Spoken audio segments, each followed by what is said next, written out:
saya bahagianya itu seorang kusir gitu ya, yang tingkatannya nggak beda sama tukang becak gitu. Ternyata kamu yang saya angkat, yang jiwa kamu tuh disia-siakan, yang sudah tidak lagi sebagai manusia, ternyata kamu mengangkat harkat martabat saya. Itu yang saya bahagia.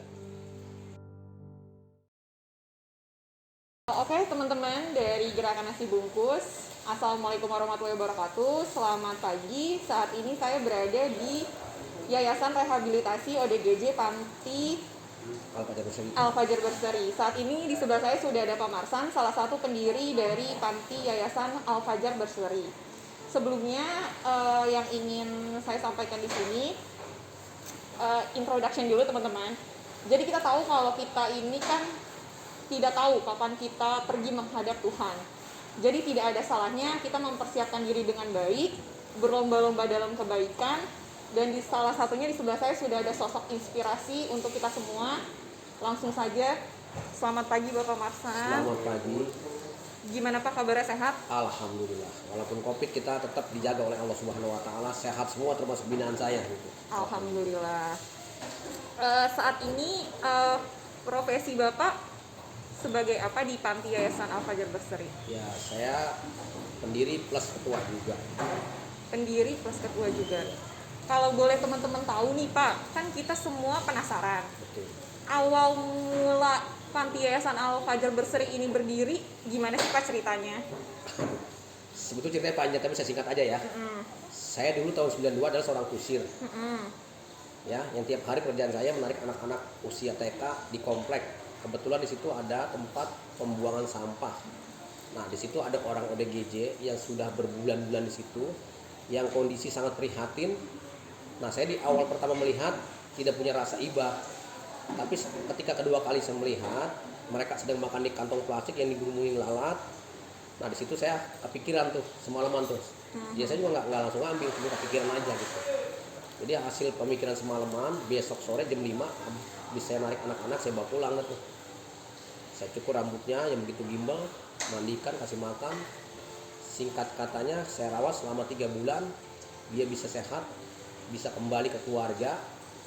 Nah, ketika setelah kembali dapat 3 hari, bapak dan ibunya datanglah ke tempat saya. Berikut sama si Rudi yang saya ambil itu. Gitu. Oh, namanya Pak Rudi? Namanya Rudi waktu itu dari awal ya gitu. Nah, setelah datang ke tempat saya, kira-kira jarak 10 meter, Rudi nunjuk saya. Ini bu, bapak ini mau yang rawat saya selama 3 bulan. Ibunya dipercepat. Tiba-tiba ibu menyium kaki saya angkat. Terus ibunya meluk saya. Beberapa detik dia berbicara. Dia bilang apa sama saya, Pak, ini anak saya sudah saya sedekahkan, sudah saya tahlilkan, saya anggap meninggal. Nah, saya balik tanya, memang sudah berapa lama bu hilang dari rumah atau keluar dari rumah? Kurang lebih Pak hampir 5 tahun. Nah, disitulah saya merasa termotivasi diri saya bahwa saya berguna lah untuk orang lain, walaupun saya cuma seorang kusir. Cuman itu aja bekal pertamanya gitu. Kayaknya di bawah aja, tapi Kalau yang udah mulai sembuh, kenapa? hah? Oh, bukan di sini lagi? Enggak, kalau ini kayak seperti ini di desainnya. Kadang dibantu sini. Selamat makan ya kak. Tanya saya nasi bloknya, tahu kan? Ini channelnya tentang apa? Ya memang ODGJ ini yang paling penting itu adalah pendekatan secara keluargaan. Ya, dia merasa dihargai, merasa dipedulikan. Disitulah perlahan-lahan dia bangkit, bisa memulihkan yang selama ini dia sudah tidak peduli dengan dirinya, sudah nggak ada niat untuk berkumpul dengan keluarga. Nah, tapi selama 3 bulan saya bina, saya bimbing, ya mereka bisa kembali lah. Itu. Ini kan saya ngelihat Bapak pribadi yang unik nih Pak. Maksudnya Bapak Delman bawa ODGJ yang mungkin dianggap warga takut gitu, dekat aja udah takut. Bapak ke dalam rumah diinepin, tanggapan istri sama anak gimana Pak? Ya kalau saya lihat awal saya bawa waktu itu, istri dari bahasa tubuhnya kayak menolak gitu. Satu, saya punya anak kecil yang masih pada nyusu. Iya Pak. Yang satu umur 2 tahun, yang satu berumur 1 tahun. Sementara rumah kita kan kecil, sebelahnya kandang kuda gitu. Pas saya selesai ngasih makan dan sebagainya, istri menanya, nanti itu apa membahayakan orang? Kata istrinya. ya selagi dia tidak membahayakan kita tidak bisa memponis seperti itu gitu. Ya istri saya cuma sekali bicaranya, ya saya tetap aja melakukan hal-hal yang sifatnya pelayanan mereka gitu. Nah lama-lama kan istri kan berani menghadapi mereka, ya ternyata mereka juga nggak sesuai dengan apa yang dimaksud dengan istri saya, mungkin galak atau misalkan agresif, ternyata nggak juga gitu. Di situ mulai tumbuh pelan-pelan gitu. Mulai tumbuh rasa cinta kasihnya Ya, untuk rasa ODGJ. peduli, rasa juga mungkin istri juga walaupun nggak semaksimal mungkin, yang jelas dari ucapan dia itu menerima lah gitu. Nggak tahu berapa persennya saya nggak tahu dah, yang jelas dia tidak melarang lah gitu, itu intinya, pokok utamanya itu yang paling penting gitu.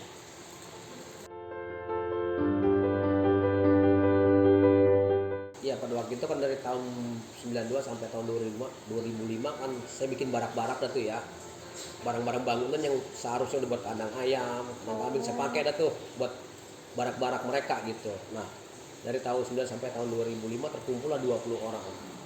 Nah di situ saya udah merasa kewalahan, secara ekonomi kan sangat Iya, butuh. minim sekali gitu.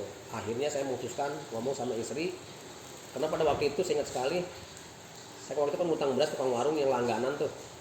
Nah karena kita bayarnya nggak jelas, nggak tepat, akhirnya tukang warung berkata, Pak kalau bapak ngutang terus nanti saya bisa bangkrut gitu. Kan bapak juga bayarnya nggak tepat, nggak jelas juga gitu. Ya saya udah, setelah itu saya pulang tuh, mampirlah ke teman, saya ngomong sama teman. Sebetulnya saya mengeluh tentang masalah kesulitan saya sama teman saya yang ekonomi waktu itu sangat bagus lah dia gitu.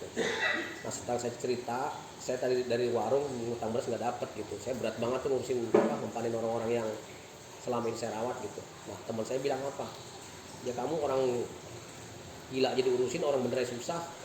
Nah akhirnya saya belum sempat sampai meminjam, saya udah beralih ke lain gitu. Artinya dia udah nggak bakalan didapat kalau kita minjem sama dia gitu. Pulang kita sama istri, pulang habis itu ngobrol, kita nih ngutang beras sudah nggak dapet sama warung. Bagaimana nih si Boy kita jual nih? Kan kuda saya namanya si Boy itu. Oh, Bapak sampai menjual kuda? Nah, akhirnya saya jual dah tuh. Saya jual pada waktu itu teman saya laku lah 2 juta tahun 2005. Setelah itu udah jual beli beras semua dah tuh. Nah saya tiap hari bawa sepeda ke pasar induk, bukannya bawa sepeda tuh kita ke pasar dan bawa uang, karung kosong aja, cari pipilan kulit koleng tua-tua tuh sama barang-barang mungkin yang udah nggak dijual ke pedagang, artinya masih layak dimakan gitu, saya kumpulin tuh, saya bawa pulang buat makan-makan mereka gitu. Ya memang penderitaannya sangat berat sekali, bukan cuma hanya ekonomi aja, stigma masyarakat juga tidak mendukung dengan adanya Iya, betul. mobil seperti ini gitu. Apa sih Pak yang membuat Bapak yakin nih? Maksudnya dari awal pertama ODGJ sampai 20, walaupun mungkin banyak orang yang demo, mungkin Bapak juga sendiri nggak tahu nih yang saya lakukan bener nggak ya, terlebih keluarga juga lagi sulit, tapi Bapak tetap jalan. Apa yang membuat Bapak yakin untuk terus jalan? Ya sebetulnya waktu itu masa-masa yang sulit itu 50% sudah hampir menyerah, 50%. Tapi 50% saya yakin, ya yakin tadi, saya terukir tadi tuh, saya selama saya hidup baru kali itu kaki saya dicium sama si Rudi itu ibunya. Oke. Itu yang membuat saya kuat, ya. Bayangkan aja coba orang merasa anaknya sudah ditahlilkan, sudah disedekahkan, nah terus tiba-tiba bisa kembali. Dan lagi pula mana ada sih orang menyium kaki saya ini siapa kan begitu. Nah itu akhirnya kan di situ saya yang membuat mungkin nanti ada lagi nih lebih dari ibunya si Rudi, bukan cuma hanya bahasanya kita paling mulia atau paling berharga, bukan itu ya, pasti nanti ada lagi yang lebih dari itu. Bahwa bukti kalau Bapak tuh sebenarnya dibutuhkan banyak orang. Itu. Enggak semua orang mau. Betul. Saya berpikir di sini sebetulnya banyak orang mampu, orang pintar, orang kaya juga banyak. Tapi yang mau untuk saudara kita nih Betul. masih langka. Kemauan Nah, rasa iya betul. di situ cuma itu aja konsekuensinya yang membuat saya semangat. Sebetulnya tadi 50% karena istri udah begini ngomongnya, waduh kayak gitu kita jadi buat bulan-bulan masyarakat, buat bulan-bulanan. Karena setiap tetangga ini nggak ada yang muji kita, Bercandaan masyarakat. nggak ada yang memuji kita. Yang ada bisik-bisikannya nih, bau, kotor, berisik. Terus pasien kalau keluar ngambil sendal warga. Nanti ada lagi perempuan keluar tuh ngambil jemuran orang dipakai. Kalau datang kemari tuh kata-katanya nggak enak. Kita ini seperti kayak apa ya? Pokoknya udah nggak enak lah. Jadi harkat martabat kita tuh jatuh dari lingkungan ini awalnya kayak gitu. Siapa yang kuat coba? Secara ekonomi kita memang sangat, bukan pas-pasan ya, memang sangat berat sekali. Tapi hati bahagia ya Pak. Cuman tadi si Rudi itu yang membuat saya tuh bisa namanya istilah seperti ini. Masih komunikasi sama Pak Rudi Pak? Sekarang udah nggak ada. Oh udah nggak. Saya nggak tahu dia apa asli Kerawang, apa ahli orang situ asli gitu ya gitu. Satu lagi perempuan coba. Perempuan ibunya sudah tidak ada, berharap anak gadisnya pulang.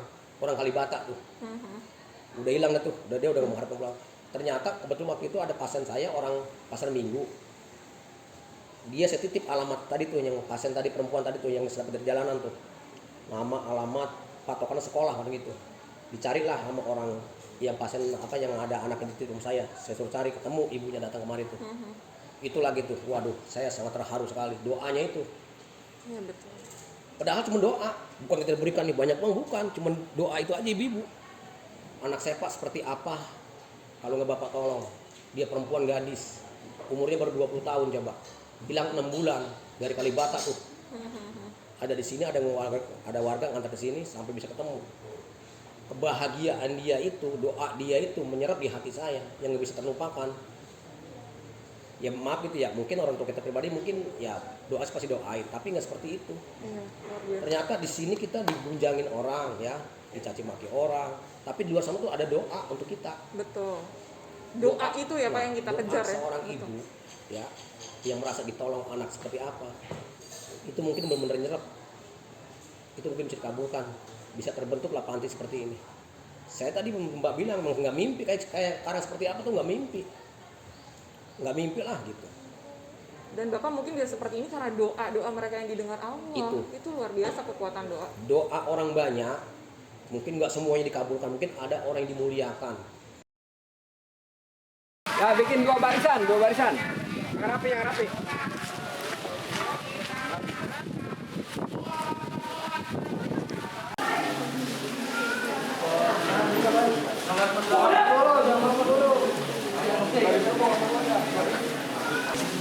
Makan Pak. Ya. Selamat makan Pak.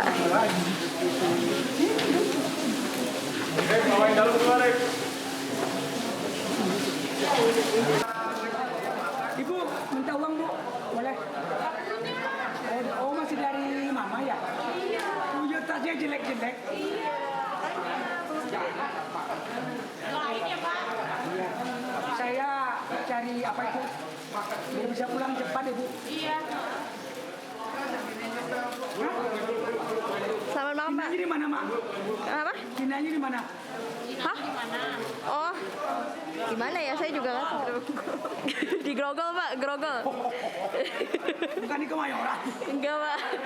Pindah Pak, udah pindah. Terakhir ngomong saya. Kalau Cina kan giginya kuat. Aduh. Udah besok nggak ngomong lagi lah. Iya makan. Iya makan Pak, makan. Bismillahirrahmanirrahim. Bismillahirrahmanirrahim. Yang kita kepikir tuh bagaimana saya bisa menyelamatkan mereka. Dia merasa dihargai, merasa dipedulikan, layaklah sebagai manusia hidupnya gitu. Bukan seperti hewan lagi yang tidur yang sembarangan, makan juga semakan-makannya. Nah kita cuma hanya itu merubah orang tersebut layaklah sebagai manusia. Cuma itu aja awalnya.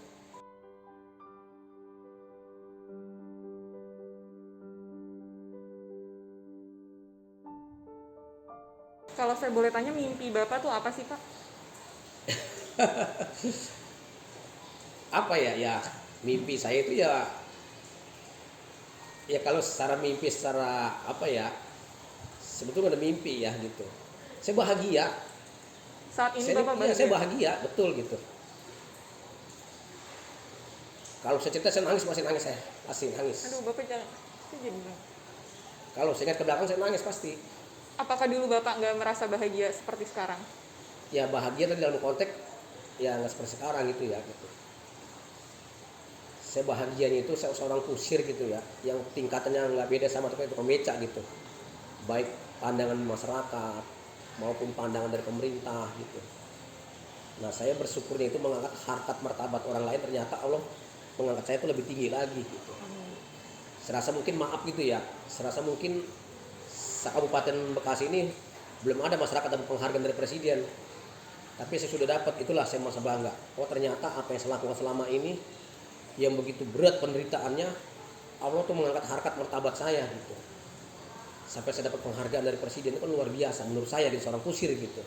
Apalagi saya bertemu dengan adik-adik sekalian, dapat undangan di kampus, dapat undangan juga di Tokopedia untuk jadi narasumber.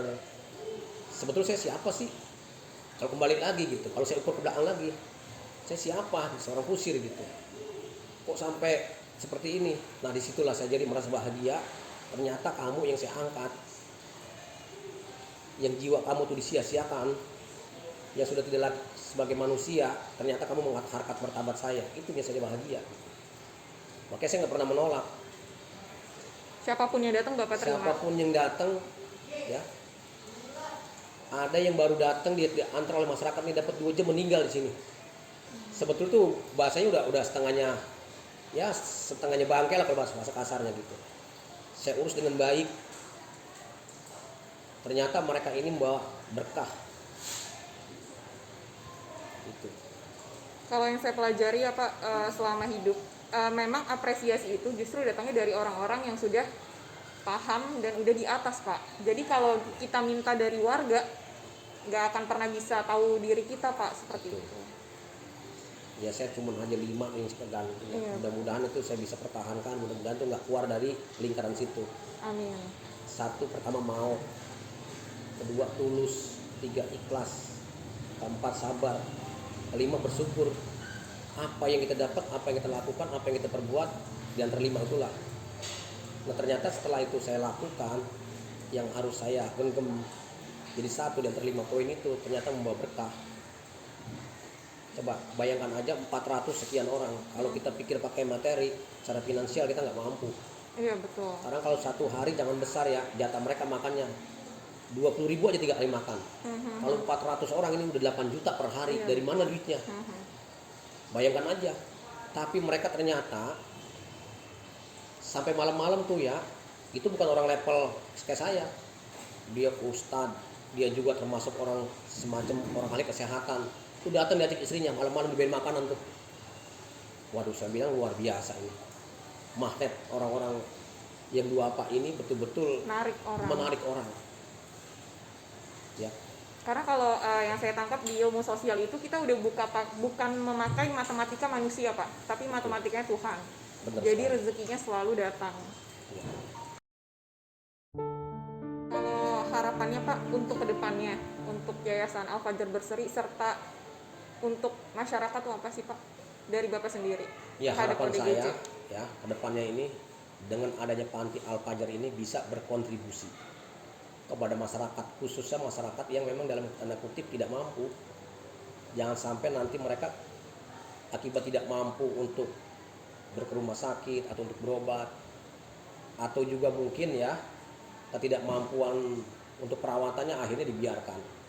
Nah, dengan adanya panti ini bisalah berkontribusi, khususnya orang-orang ODGJ atau yang mengalami sudah usia lanjut. Itu bisa dirasakan lah manfaatnya oleh masyarakat luas. Itu harapan saya gitu. Sekalipun nanti saya mungkin namanya kita umur kita nggak tahu, saya udah titip kepada anak-anak saya, apa yang Bapak lakukan di sini ini adalah bukan milik kita, milik penghuni ini sampai nggak tahu kapan waktunya. Kalau masih ada yang mau nerusin, dia mau anak camat, dia mau anak lurah, dia mau tukang pulung, yang penting dia mau. Nggak harus namanya orang-orang ini, syukur-syukur ada anak kita atau ada cucu kita gitu. Betul. Siapapun yang mau di sini, dia mau tukang beling, dia mau tukang beca, yang penting dia mau dulu lah. Kalau soal pinter, soal bisa nanti nomor 2, yang penting mau dulu. Karena banyak orang pinter kalau nggak mau ya nggak bisa, harus mau melakukannya gitu. Ya contohnya saya kan bukan orang pinter, bukan orang yang punya kapasitas mampu, tapi mungkin karena mau sampai kita sempat di demo oleh masyarakat, ya itu tetap bertahan terus. Saya kan seperti demo juga gitu. Dengan adanya orang seperti ini nggak nyaman lingkungan, masyarakat berontak, ya kita di demo.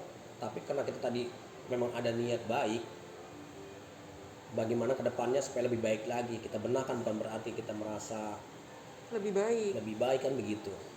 Ternyata sekarang ini masyarakat juga yang tadi demo saya sekarang pada kerja di sini, istrinya, malah terlibat. anaknya juga pada kerja di sini, Artinya kita ini bisa untuk orang-orang yang di lingkungan tidak punya pekerjaan, butuh ya secara ekonomi kita bisa berkontribusi Membuka lapangan pekerjaan membuka juga. pekerjaan. Jadi ada manfaatnya.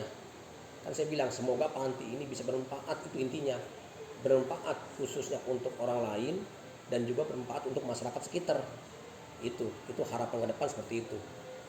Karena nggak ada niat nanti kita misalkan seperti apa yang kita lakuin, ternyata itu aja dulu. Itu niat saya seperti itu gitu. Terakhir Pak, kemarin tuh ada, karena kita share di sosial media juga, banyak yang tanya bisa nggak sih kalau keluarganya dititipin di sini atau mereka bawa orang juga ke sini gitu untuk dititipin di panti ini, dalam tanda kutip keluarganya ada yang ODGJ juga, Bisa jadi bisa langsung datang ke sini. langsung datang ke sini.